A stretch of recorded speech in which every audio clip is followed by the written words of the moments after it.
ਮਨਜੀਤ ਦੋ ਦੇ ਅਟੈਕ ਹੋਏ ਨੇ, ਇੱਕ ਦਿਲ ਦਾ ਅਟੈਕ ਹੋਇਆ, ਤਿੰਨ ਸਟੱਡ ਪਏ ਨੇ ਤੇ ਮੋਹਰਿਆਂ ਦਾ ਮਸਲਾ ਵੀ ਹੈਗਾ। ਉਹ ਬੱਚੇ ਦੀ ਅੱਖਾਂ ਖਰਾਬ ਨੇ, ਬਚਪਨ ਤੋਂ ਉਹਨੂੰ ਨਜ਼ਰ ਨਹੀਂ ਆ ਰਿਹਾ। ਉਹ ਵੀ ਟੁੱਟਦਾ ਹੈ। ਦੋਵੇਂ ਪੁੱਤਰ ਡੈਡ ਹੈਗੇ ਆ, ਅਸੀਂ ਕਮਾ ਨਹੀਂ ਸਕਦੇ। ਮੇਰੀ ਬੀਵੀ ਹੈਗੀ ਏ, ਇਹ ਕਿਸੇ ਦੇ ਘਰ ਕੰਮ ਸ਼ਮ ਕਰਕੇ ਤੇ ਗੁਜ਼ਰ ਬਸ਼ਰ ਕਰਨੇ ਆ। ਬੜਾ ਔਖਾ ਹੁੰਦਾ ਹੈ। ਇੱਕ ਕਿਰਾਏ ਦੇ ਮਕਾਨ ਤੇ ਹੀ ਰਹਿੰਦੇ ਹਾਂ। ਅਸੀਂ ਦਿੰਦੇ ਹਾਂ ਜੀ, ਕਦੀ ਕੋਈ ਤੁਹਾਡੇ ਵਰਗਾ ਹਲਫ ਕਰ ਦਿੰਦਾ ਹੈ, ਦੇ ਦਿੰਦੇ ਹਾਂ। ਮੈਨੂੰ ਇਨਸੂਲਿਨ ਲੱਗਦੀ, ਮੈਂ ਦਿਲ ਦਾ ਮਰੀਜ਼ ਹਾਂ। ਕਲਿਆਣੋਂ 'ਚ ਮੇਰੀ ਦਵਾਈ ਫ੍ਰੀ ਲੱਗੀ ਹੈ ਜੀ। ਸ਼ੂਗਰ ਇਨਸੂਲਿਨ ਲੱਗਦੀ 2 ਟਾਈਮ, ਨਾਲ ਸ਼ੂਗਰ ਦੀ ਗੋਲੀ ਖਾਣੀ। ਬਾਹਰ ਹੋ ਕੇ ਵੀ ਬੱਚਿਆਂ ਵਾਸਤੇ ਰੋਟੀ ਕਮਾਨੀ।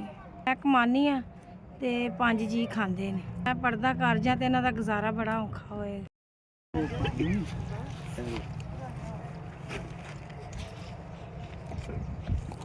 ਅੱਲਾਹ ਤਾਲਾ ਉਹਨਾਂ ਨੂੰ ਬਹੁਤ ਦਵੇ ਜੀ। ਅੱਲਾਹ ਉਹਨਾਂ ਦਾ ਭਲਾ ਕਰੇ, ਅੱਲਾਹ ਉਹਨਾਂ ਦੀ ਖੈਰ ਕਰੇ, ਅੱਲਾਹ ਉਹਨਾਂ 'ਤੇ ਰਹਿਮਤਾਂ ਕਰੇ, ਅੱਲਾਹ ਉਹਨਾਂ ਦਾ ਕਬੂਲ ਕਰੇ, ਅੱਲਾਹ ਉਹਨਾਂ ਦੇ ਲੇਖੇ ਲਾਵੇ।